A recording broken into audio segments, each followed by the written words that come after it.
कृष्ण जन्माष्टमी व्रत की पौराणिक कथा। एक बार इंद्र ने नारद जी से कहा कि हे मुनिवर, में सर्वश्रेष्ठ सभी शास्त्रों के ज्ञाता हे देव, व्रतों में सभी उत्तम व्रत को बताएं, जिस व्रत को करने से मनुष्यों की मुक्ति लाभ प्राप्त हो तथा उस व्रत से प्राणियों को भोग व मोक्ष की प्राप्ति दोनों हो सके। देवराज इंद्र के वचनों को सुनकर नारद जी ने कहा कि त्रेता युग के अंत में और द्वापर युग के प्रारंभ में घृणित कर्म को करने वाला कंस नाम का एक अत्यंत पापी दैत्य हुआ करता था। उस दुष्ट व दुराचारी कंस की देवकी नाम की एक सुंदर और सुशील बहन थी। उस देवकी के गर्भ से उत्पन्न 8वां पुत्र कंस का वध करेगा।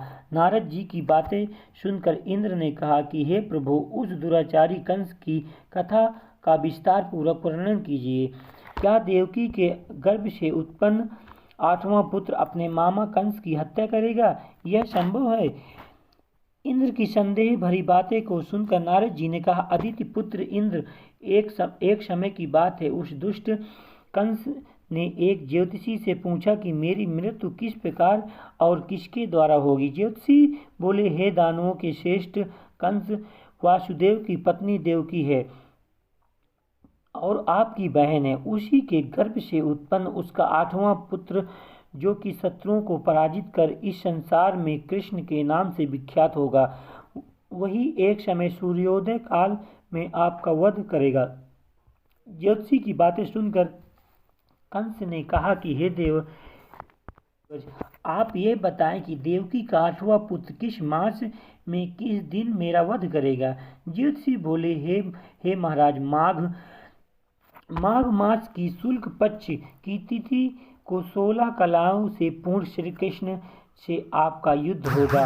उस समय में वे आपका वध करेंगे। इसलिए हे महाराज, आप अपनी रक्षा यात्रा पूर्व करें।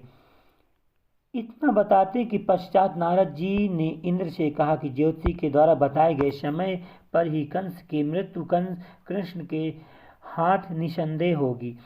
तब इंद्र ने कहा कि हे मुनिवर, उस दुराचारी कंस का कथा का वर्णन कीजिए और बताइए कि कृष्ण का जन्म कैसे होगा और कंस की मृत्यु कृष्ण द्वारा किस प्रकार होगी। इंद्र की बातें सुनकर नारद जी ने पुनः कहना प्रारंभ किया। उस समय दुराचारी कंस ने अपने एक द्वारपाल से कहा कि मेरी इस प्राणों से प्रिय बहन देवकी की पूर्ण सुरक्षा करना। द्वारपाल ने कहा, ऐसा ही होगा महाराज।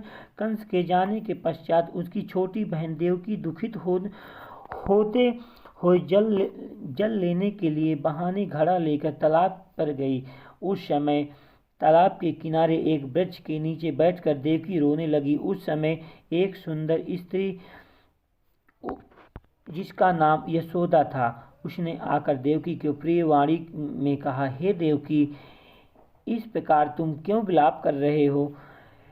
अपने रोने का कारण मुझे बताओ। तब देवकी ने दुख से यशोदा से कहा कि हे बहन, नीच कर्मों की आसक्त दुराचारी मेरा श्रेष्ठ भ्राता कंस है। कंस को जब श्री कृष्ण जी के गोकुल में होने की सूचना मिली तो उसने उन्हें मारने के लिए कई प्रयास किए। कई असुरों को भेजा उन्हें मारने के लिए। कृष्ण लीला के आगे उसकी एक भी नहीं चली। एक बार कंस ने कृष्ण जी को मारने के लिए अपने दरबार में आमंत्रित किया। यहीं पर कृष्ण जी ने मामा कंस का वध कर प्रजा को अत्याचारों से मुक्त कराया।